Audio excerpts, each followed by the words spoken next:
Appelez Nelson, mon assistant personnel, quand vous arrivez devant l'immeuble. C'est dans un bâtiment du 16e arrondissement parisien que Massimo Gargia, 82 ans, nous a donné rendez-vous. Il tient à la date qu'il nous a fixée car je pars à Gstaad le week-end de prochain, lance-t-il, soucieux de suivre la migration saisonnière qu'il évoque avec talent dans son ouvrage sur la jet set préfacé par rien moins que Sagan et sorti en 1999. Comme prévu, Nelson, 22 ans de service auprès de l'illustre Italien, vient nous chercher avant de nous emmener vers un palier improbable. Une sorte de pré-appartement décoré d'une console et d'un ensemble d'objets qui préfigurent l'antre de celui qui fut l'amant de Greta Garbo, Françoise Sagan et quelques aristocrates ou fortunes industrielles.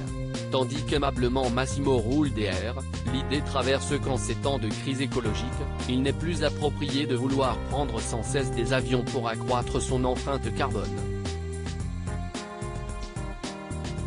Un raisonnement qu'on renonce à tenir face à celui qui vient de donner, en janvier, sa 45e soirée des Best à Paris, récompense qu'il a créée et décernée à des personnes élégantes dans leur style de vie.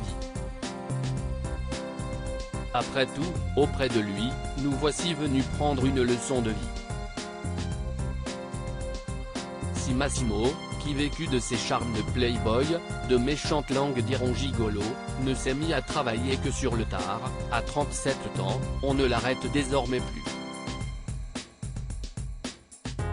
Plus prompt à parler des autres que de lui-même, ce fils d'un ingénieur et d'une violoniste fasciné par la noblesse, nourrit son business de la notoriété en mitraillant ses souvenirs d'une vie extraordinaire qu'il a fini par théoriser. Il raconte comme personne l'évolution des pouvoirs passés de l'aristocratie aux grandes fortunes type Onassi vers les stars. Et pas question de lui arracher un mot négatif sur son passage dans l'émission de télé-réalité La Ferme Célébrité, en 2004. C'est grâce à ça que je suis devenu populaire et c'est super, vous savez. À l'époque son cachet de 150 000 € lui permet de payer les soins de son épouse Francine Cresson, ex-rédactrice en chef de Vogue décédée en 2008, et atteinte de la maladie d'Alzheimer. Chez Massimo, trônent des photos d'elle mélangées à celles qui furent ses maîtresses. Certaines m'ont trop aimé, d'autres comme Garbo non, mais elle était fascinante, son snobisme consistait à ne reconnaître personne. Désormais du jour, cet ex-oiseau de nuit reste nostalgique de la pléiade de ces soirées qui s'égrènent comme le houssou d'une époque. Proche d'Ivana Trump rencontrée à New York et disparue en juillet 2022, il continue de pleurer sa perte. C'était une femme très puritaine, droite, pas intéressée. Elle était folle amoureuse de Donald Trump, je lui conseillais de ne pas divorcer mais elle ne pouvait supporter qu'il soit infidèle. Elle était mondaine, lui non. C'est un homme qui n'a pas le temps d'avoir des affects dans la vie et qui se lasse des femmes. Toute mon existence, j'ai vu des femmes succomber à des hommes puissants.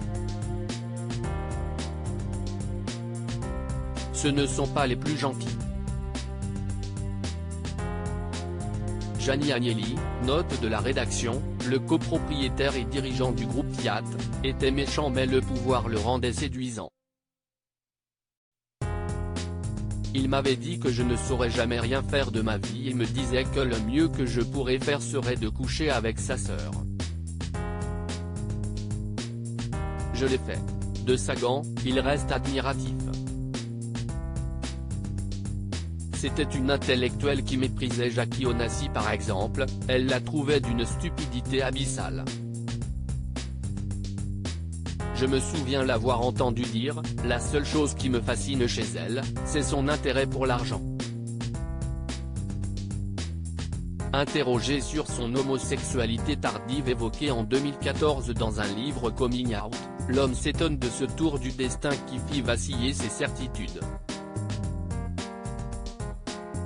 jeune, j'allais chasser les gays avec des bâtons la nuit dans les jardins de Naples jusqu'à ce que je découvre mon attirance pour un homme.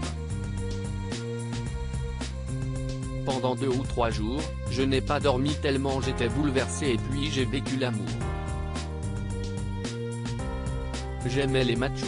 De toutes ces aventures, ce charmeur invétéré a appris une chose, les gens qui ont beaucoup d'argent sont cruels. Ils vivent dans un monde où on ne dit plus bonjour à un homme qui a tout perdu. Point à l'ère du politiquement correct, Massimo, paradoxalement, est devenu un trouble-fête.